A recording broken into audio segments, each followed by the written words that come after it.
الحمد لله الذي أنعم هذه الأمة بصيام شهر رمضان وحماهم بالمجد والفضل والإحسان وخص عليهم فيه ومناهم عتق من النيران وقال تعالى كتب عليهم الصيام فجعله صحة للأبدان ومطهر القلوب واللسان فسبحان الذي أحلنا شهرا يسمى رمضان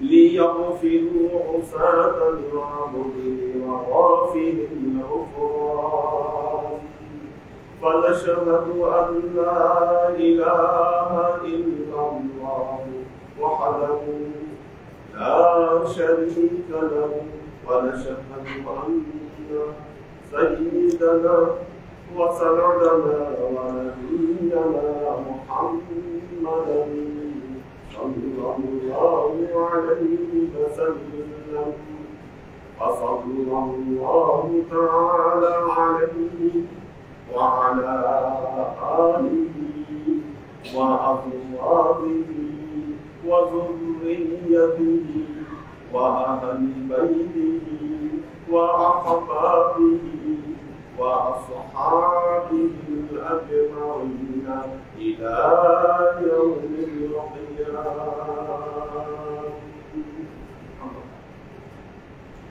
عباد الله توبوا إلى الله وادخلوا في السلم كافة ولا تتبعوا خطوات الشيطان إنه لكم عدو مبين ولتنظر نفس ما قدمت لغد واتقوا الله إن الله خبير بما تعملون.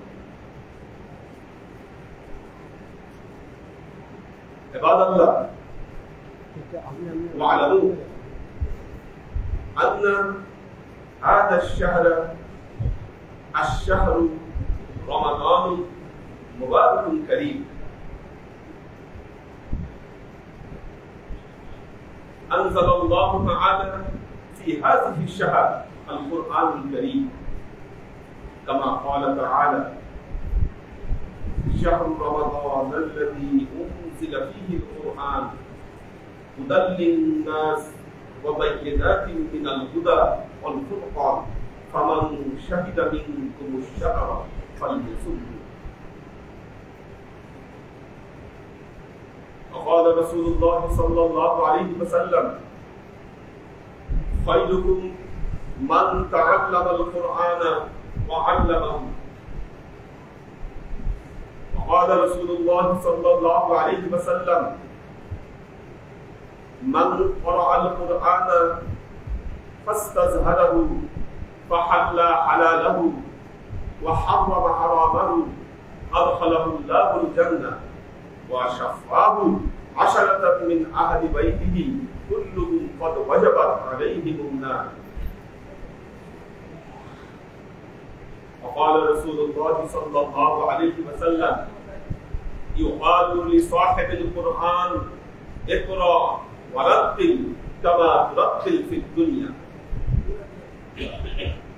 وقال رسول الله صلى الله عليه وسلم الصيام والقرآن يشفعان عند الله يوم القيامة. وقال الصوم ودع طعامه وشرابه لأجلي. وقال القرآن ودع نومه لأجلي فيشفعان. وقال الله تعالى في كلامه المجيد وفرقانه الحميد يا أيها الذين آمنوا كتب عليكم الصيام কামা কুতিবা আলাল লাযীনা মিন ক্বাবলিকুম লাআল্লাকুম তাত্তাকুন। উপস্থিত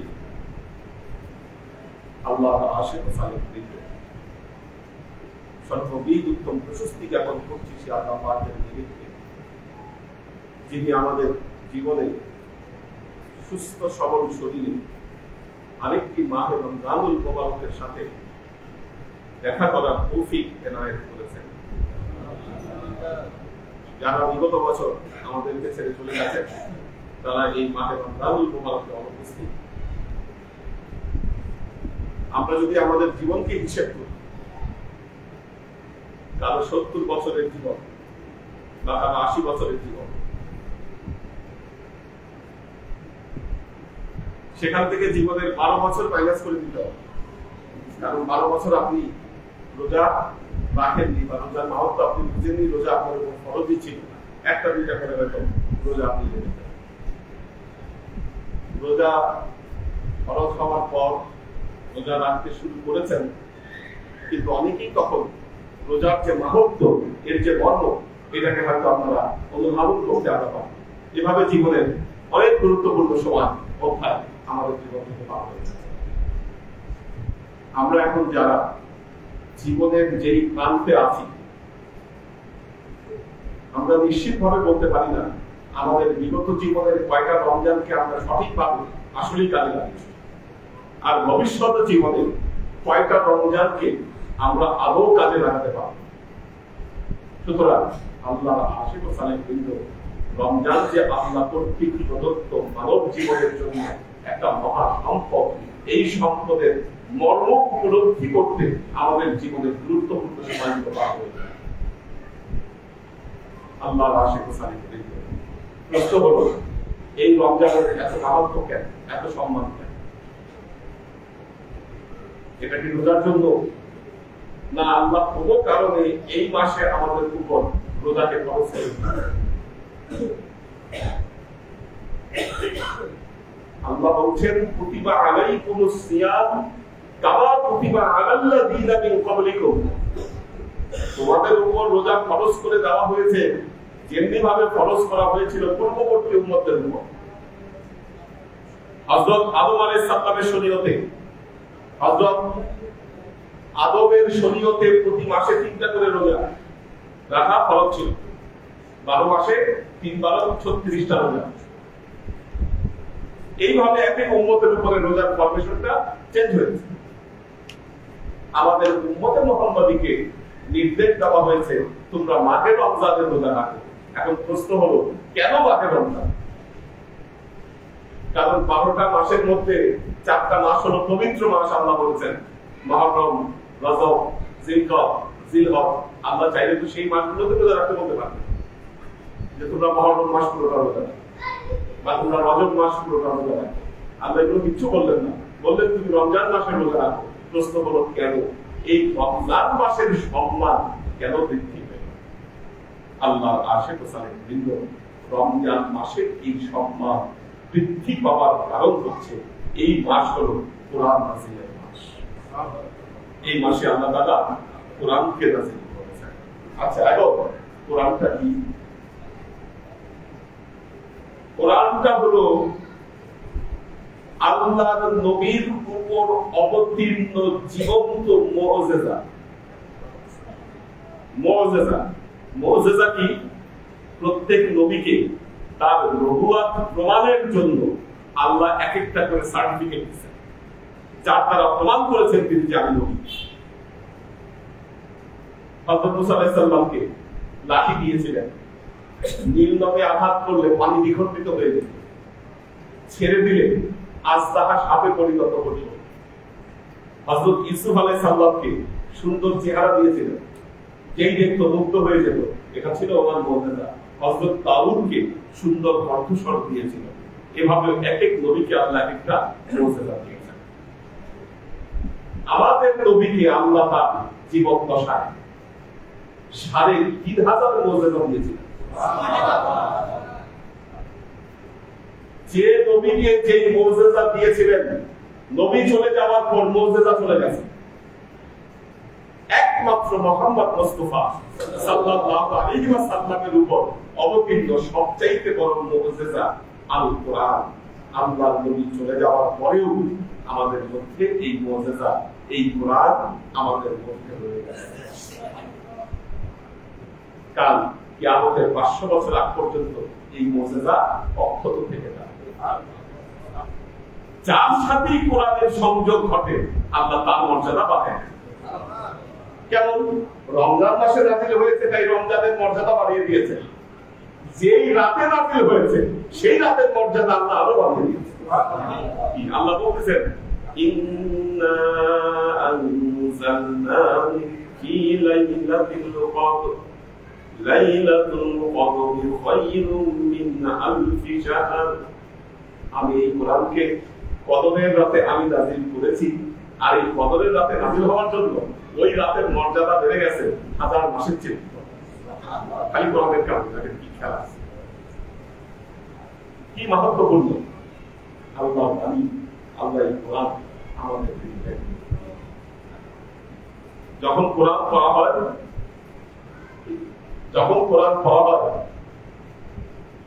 তখন আল্লাহ এই কোরআনের দ্বারা বান্দার গুনাহগুলোকে মাফ করে দেয়।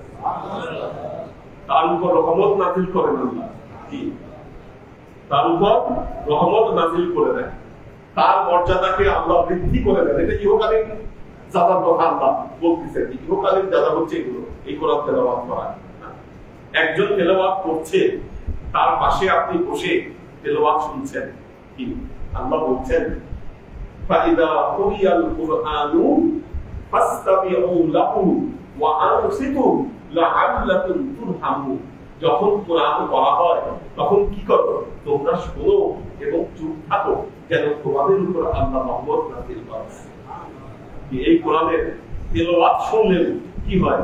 কোরআন মানুষের উপর আল্লাহ রহমত নাযিল করতে থাকে। কাজে মনে রাখবেন, আল্লাহ যে এই নিয়ামত আমাদেরকে দিয়েছে, এই নিয়ামতের কিছু কর্তব্য আমাদের রয়েছে।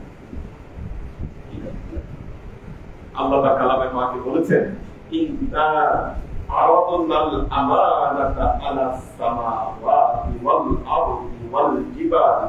আমি আমার এই আমানতকে আমি আকাশকে দিতে চেয়েছি। এই আমানত আমি আকাশকে দিতে চেয়েছি, জমিনকে দিতে চেয়েছি, পাহাড়কে দিতে চেয়েছি। ফাআবাইনা, তারা সবাই কি করেছে? এটাকে গ্রহণ করতে অস্বীকার করেছে। ফাহামালা আল ইনসান, আর মানুষ কি করেছে? এটাকে ধারণ করেছে। ইন্নাহু কানা যালুমান জাহুলা। আল্লাহ বলতেছে কিন্তু দেখা গেল মানুষ এই আমানত গ্রহণ করার পর কি হলো?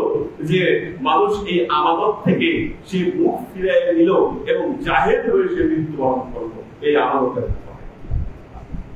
আল্লাহর কাছে কোনো জবাব দিতে পারবে না। কোরআন তেলাওয়াত আমাদেরকে শিখতে হবে, তেলাওয়াত করতে হবে।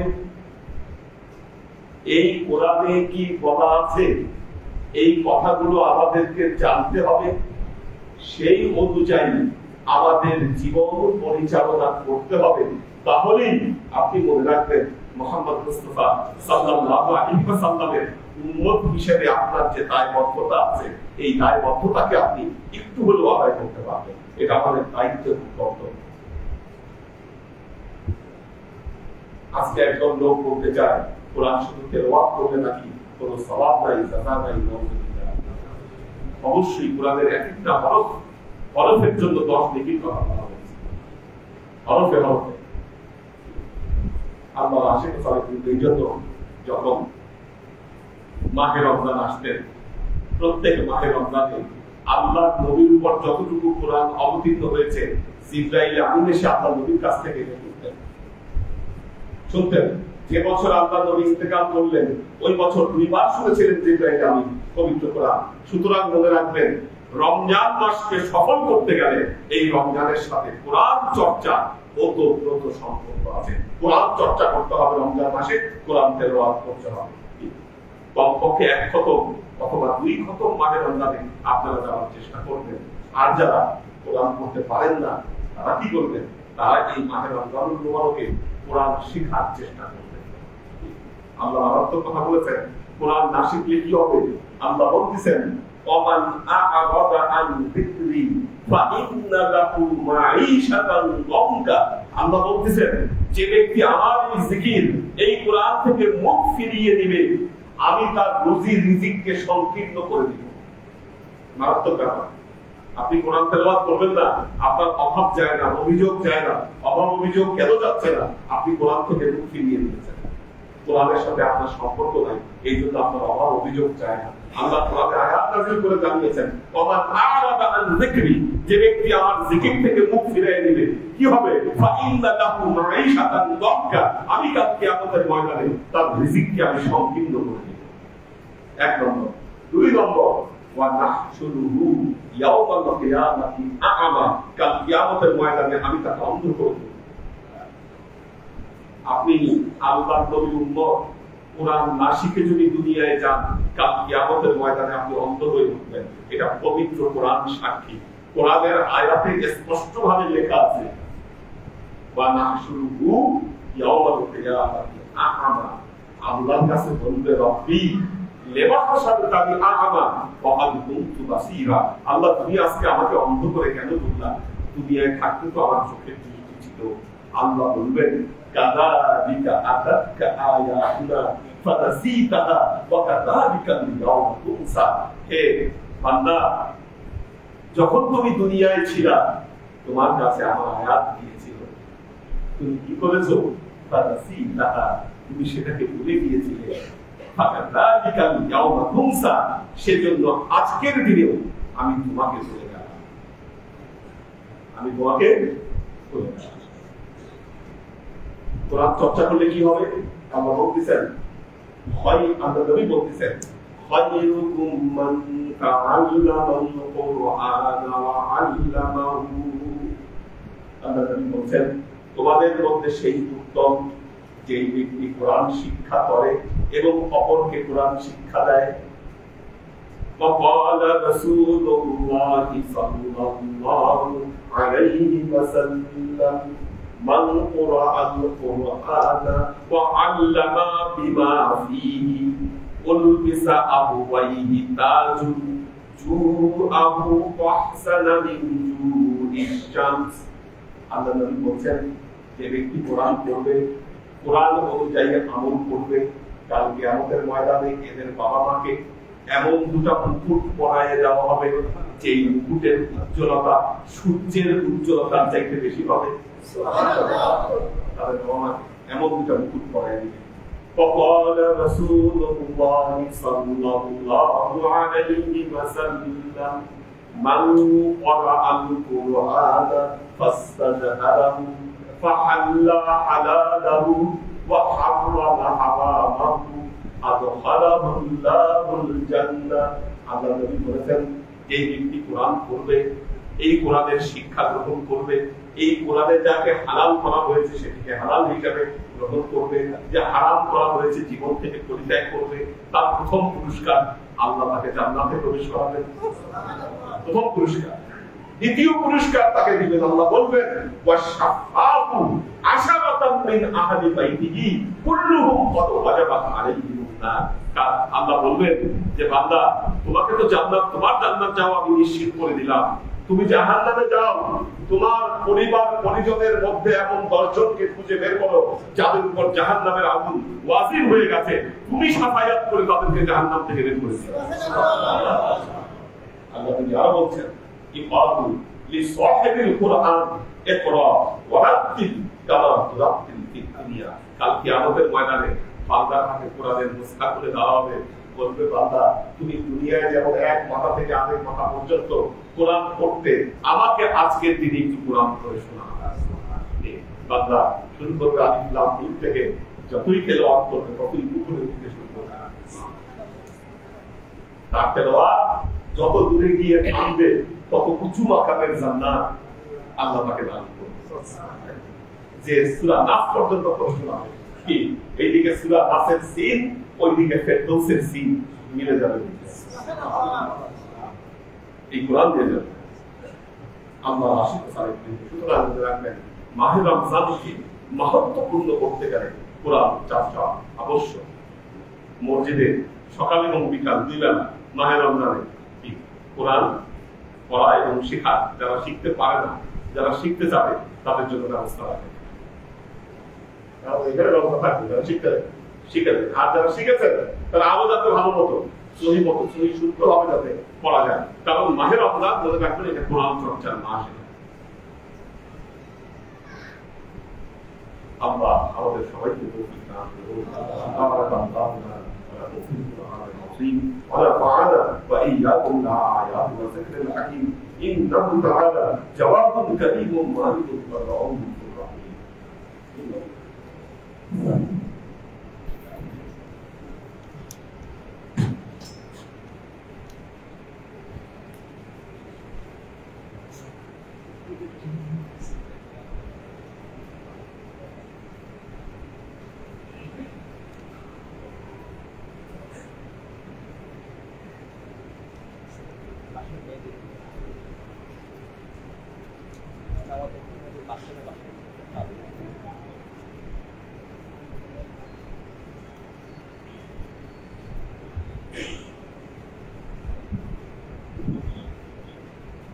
Adamdan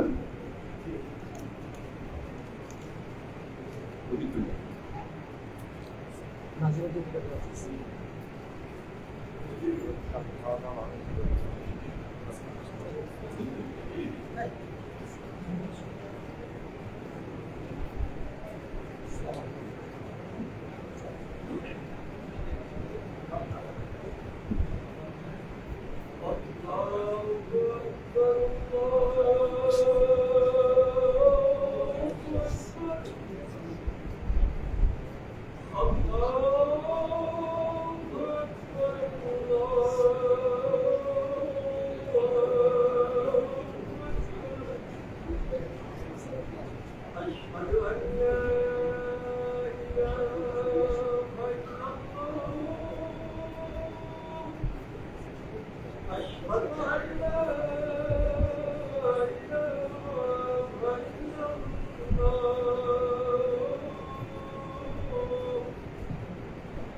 الحمد لله الذي أنعم هذه الأمة بالصيام شهر رمضان وحماهم بالمجد والكرم والإحسان ومن عليهم فيه وخصهم عتق من النيران. وقال تعالى كتب عليكم الصيام فجعله صحة للأبدان ومطهر القلوب واللسان فأحمده وأشكره الامتداد فسبحان الذي أظلنا شهرا ثم رمضان تلمد فيه ذنوب العبد وتكشف فيه العصيان فنشهد أن لا إله إلا الله وحده لا شريك له ونشهد أن سيدنا وسندنا ونبينا محمدا صلى الله عليه وسلم وصلى الله تعالى عليه وعلى آله وأزواجه وذريته وأهل بيته وأحبابه وأصحابه أجمعين إلى يوم القيامة. الله توبوا إلى الله وادخلوا بالسلم كافة ولا تتبعوا خطوات الشيطان إنه لكم عدو مبين ولتنظر نفس ما قدمت لغد واتقوا الله إن الله خبير بما تعملون. عباد الله واعلموا أن هذا الشهر رمضان مبارك كريم أنزل الله فيه القرآن الكريم. عباد الله فاعتذروا بنصيحتي كما أخبركم الآن بخطبتي. بارك الله لنا ولكم في القرآن العظيم ونفعنا وإياكم لآيات والذكر الحكيم إنه تعالى جواد كريم مالك ورؤوف رحيم.